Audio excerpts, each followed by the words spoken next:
everybody's got that one friend in their life that your wife or your girlfriend or your husband or your boyfriend or whoever your better half is. They've got that one friend in their life that they just don't like. Anytime you bring them up during the course of a conversation, you get that side eye. Oh, him again? Just kind of, I don't know if it's because they think he's a bad influence or she's a bad influence or there's some, it could be even something as innocuous as a comment that was made when you first met as a joke and still, whatever the point is, they can't get over it.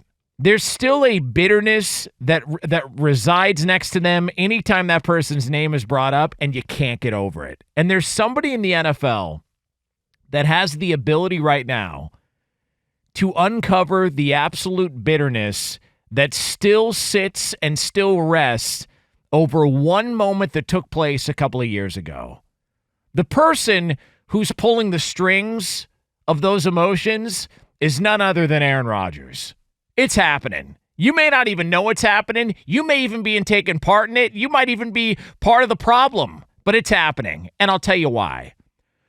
Robert Saleh was asked about this wish list, the Jets head coach. He was asked about the wish list that Aaron Rodgers put together, and he pretty much downplayed it, sort of laughed it off. Like, I mean, come on, like that's, wish list and blah, blah, blah. He was asked about it on Friday and just kind of dismissed the whole thing.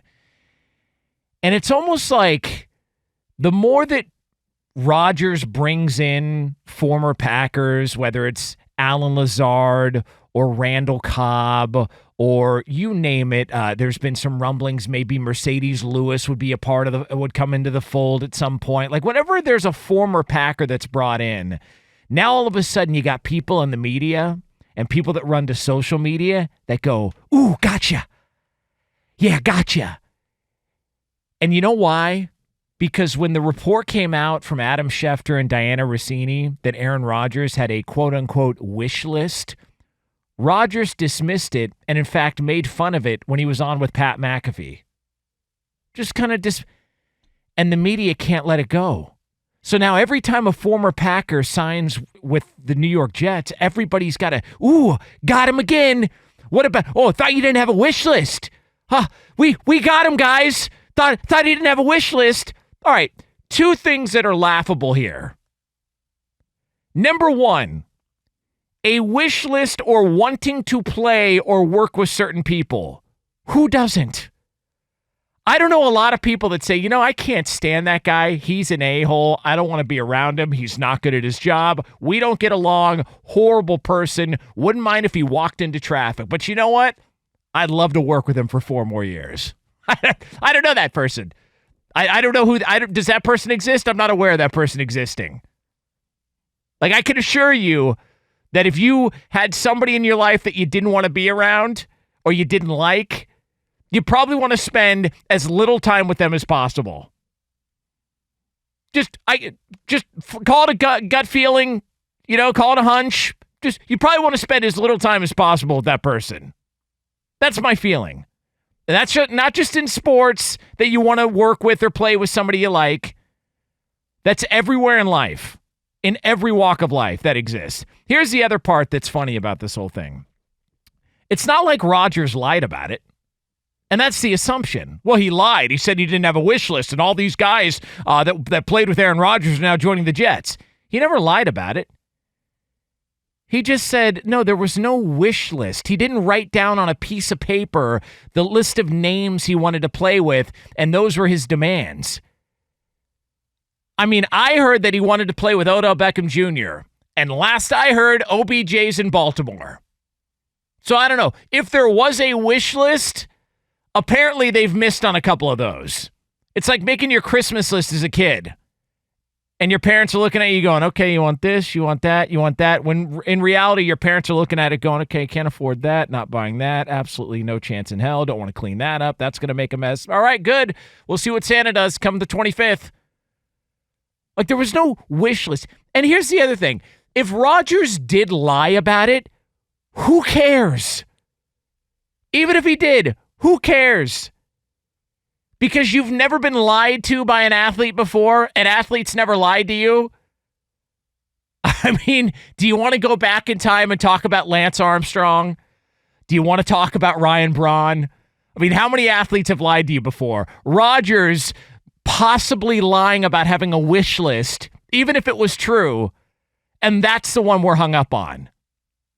Like, Lance Armstrong was celebrated as an American hero, and that guy was on so much gas that when he urinated, the toilet engine started. Okay? How the hell do they know that I got gas? I don't know. I mean, look at some of the elaborate ways he snuck around and got by the whole process. The guy who finished 17th in the Tour de France one year was named winner a few years later. Yeah, 17th. I don't even know if he finished the race. He's probably having a snack on one of the mountains by, listen, I can't compete with these guys. I mean, they're on so much PED lead. There's nothing I can do about it. So even if Rodgers did, it's not like the first time somebody's lied to you. But let me tell you why all of this is happening. It's bitterness. It's like that buddy of yours.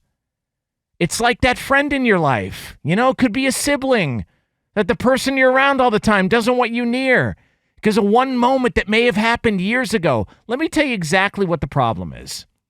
Because Rodgers, during the whole COVID and vaccine and immunized and all that others, because Rodgers found a way to dance around the question of whether or not he was vaccinated, and nobody caught on to it in real time, now everybody is holding on to every single word that he says.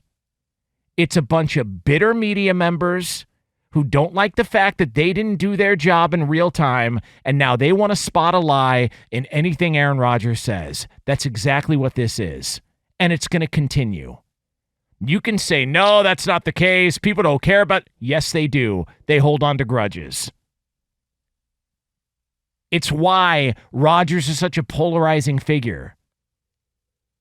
It's why when he does these interviews with Pat McAfee, everybody's got to break down every single word he says and every single angle. Well, what does he mean by this? He's being passive aggressive. What about? Dude, who cares? He does the interview the way he wants to do the interview. It's the same guy who sat down with Mina Kimes years ago and brought his own tape recorder because he wanted to make sure he wasn't misquoted.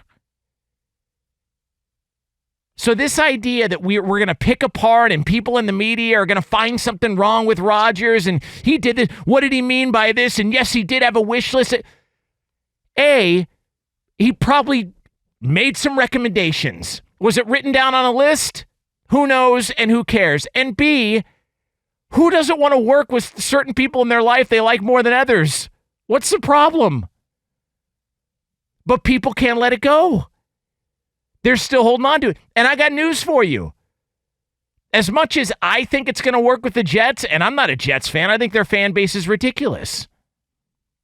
I mean, it's a bizarre fan base. They celebrate weird things. I mean, if you think I'm crazy, the favorite player in the history of the franchise wore pantyhose. And one of the most popular coaches in the history of the franchise had a foot fetish. You think I'm nuts? Those are facts. And don't even get me started on Brett Favre. Okay? You know, guy sends out a random picture to a certain somebody on the sidelines. There's a picture of his Crocs and his wristwatch, then tries to deny it. You know, that whole thing was weird. But again, I'm not bringing that stuff up because I don't want to get sued. Okay? Point is, this is not to defend the New York Jets fan base. This is not to celebrate the Jets. I'm not a Jets fan. All I'm saying is this.